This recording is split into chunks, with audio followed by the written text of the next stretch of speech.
Danny Segura for MMA Junkie here in New York City with Rory MacDonald, who recently made a switch over from Bellator to PFL.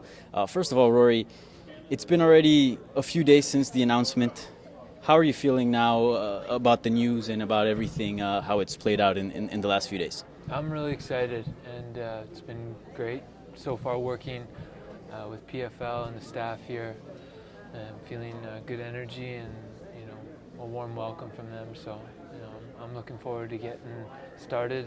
First fight this season. So a lot we've spoken before in the past, and recently, like somewhat recently in the last few months, a lot of changes have underwent in your life. Yeah. Your first baby boy, right? Recently, he was born a few months ago, right? If I'm not mistaken. Then you had what happened with John Fitch after the fight, and all these new things that you've been very vocal about. Here comes another new thing, this new chapter with PFL. Is it almost fitting that within all those changes also comes this one? Is almost as a fresh start? I don't know if you see it that way. Yeah, well, I'm just, I wanted to go after the best deal for myself. I had some great offers, a lot of interest, but PFL really stepped up and, gave me the best options, all around. Great opportunity for myself. And so I'm looking to go out there and seize it. I'm very motivated to go out there and be my best. And this news of you switching over to PFL caught a lot of people by surprise. Obviously, you were a former champion at Bellator. You had just lost your belt to Douglas Lima. A lot of people were talking about a potential trilogy fight. It seemed the idea of you possibly leaving the promotion wasn't a thing that was being talked about in the lead up to the fight. What ultimately did it for you? Was it that looking for the best possible deal? Yeah, I mean, Bellator had, they had the opportunity to, not have me as a free agent, but I think, just between disorganization or, wanting to take the risk on free agency, there was discussions and there was, obviously Bellator they had their interests, yeah. But, when it came time that I was able to talk to other promotions, I wanted to play the field, I wanted to see what options were out there, and the best option for me was PFL. Yeah. And last thing, Bellator, obviously, as I just mentioned, that trilogy with Douglas Lima was talked about a lot, and I talked to your coach Firas Zahabi months ago, I believe during UFC 244 fight week, and he was telling me that's the fight he wanted for you as well. Is it a little bit of a bummer that maybe that fight won't come to fruition, because it was a great fight, the first one, second one was interesting as well, and it was one apiece. Yeah, I mean, it is what it is. Mm-hmm. Who's to say we won't meet up later down the road? We're not in the same organization at the moment, but I still see myself fighting for a long time. And maybe he is too.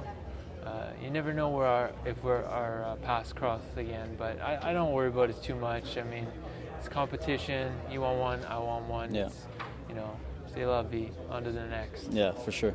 And here in PFL, have you gotten the chance to scope out sort of the playoffs and all this build up towards the final and check out the competition that lies at 170? Yeah, definitely been watching. Doing my, checking out the different fighters that, I'm going to be competing against potentially, but also I'm excited to see who they bring in also besides me for the next season. That's the exciting thing about PFL. You never really have the same bracket every year, so there's going to be some new blood in there. I'm excited, man. It's going to be a great season. And something interesting about this promotion is the format. Right, obviously there's a point system.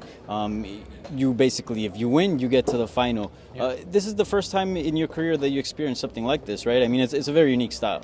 Yeah, absolutely. I've never had anything like this. Usually most of my career was just, one fight at a time and try to climb the ranks and, also get in the good graces of the people who call the shots. So this really works out well for me. it's performance based. You know, you go out there, you perform, and you reap the rewards. Yeah. Yeah, it's interesting because there's really no matchmaking involved as far as like, you know, it's just a clear path. Do you prefer that, and is that much easier to train for? Because it seems it's pretty straightforward, right?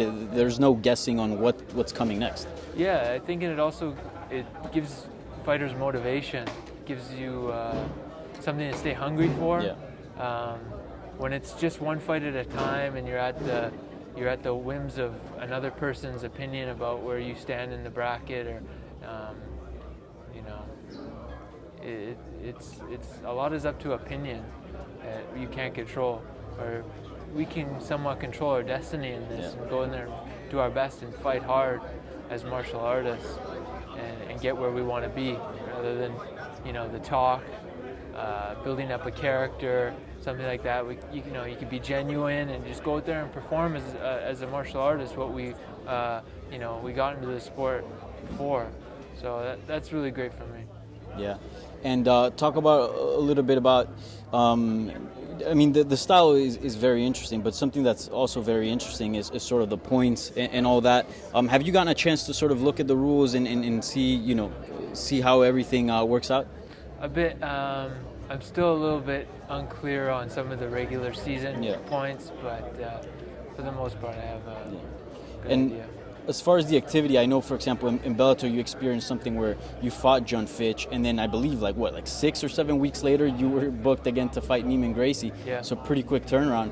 Under PFL, because of the format, if you do win the final, you could potentially fight 5 times a year. Right. Is that something that's okay with you? Because I know after the Lima Gracie fight, you wanted a little bit of a break, and I guess it's something you can't really do here, right? Yeah, no, it's definitely something I have to be prepared for. I think my last year of fighting, a couple other years of fighting, I was very busy.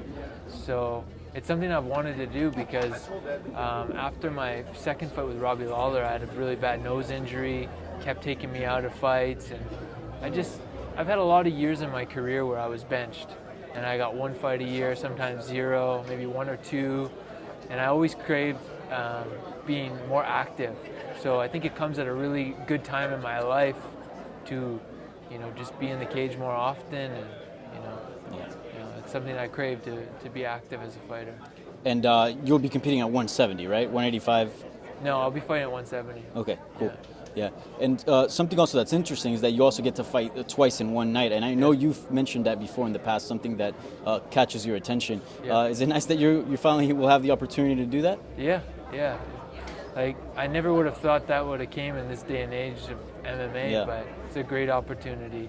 Kind of brings the old school back from the old Pride days when I was a kid watching, when they used to do tournaments in one night, and K1 they do one-night tournaments, and I always thought that was amazing, that to test your